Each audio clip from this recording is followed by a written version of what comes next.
जय श्री श्री जगन्नाथ शुभ सकाल आज्ञा ये कोरोना ग्राम छेन्डीपदा ब्लॉक अनुगुल जिला मु अवसरप्राप्त सैनिक यूट्यूबर सुनील कुमार आज्ञा सकाल सकाल गोटे पारा हिंदी में उसको बोलते हैं कबूतर, इंग्लिश में बोलते हैं पिजन, ये ओडिया रे कहते पारा। ये जो लक्ष्मी पाराटी आज्ञा पारा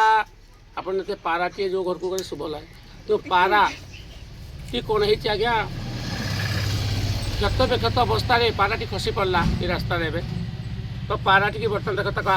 डेणाटी कटि जाइए मुझे जीवे दया परम ब्रह्म बर्तमान आपण मैंने देखिपारे मु पाराटी की बर्तमान हलदी आनी हलदी आनी टे जत्न माने जो क्षत जगह अच्छी से क्षत जगार मुझे हलदी लगे दूसरी कारण कौन जीवजंतु को दया करने कथा जीव टिका बंची जाए तेणु बर्तमान मु पाराटी धरली ये पाराटी की बर्तमान हलदी टे लगे देती आ पाराटी की बर्तमान आम आहत अवस्था जो पाराटी अच्छी ताको बर्तमान मुझे चिकित्सा करुच्ची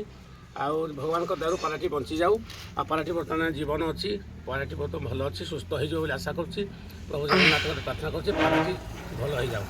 आउ एमती जीवजंतु को आप दया कर आज्ञा जय जगन्नाथ आम भिडियो केमती लगे आप लाइक कमेंट सब्सक्राइब करेंगे जय जगन्नाथ धन्यवाद।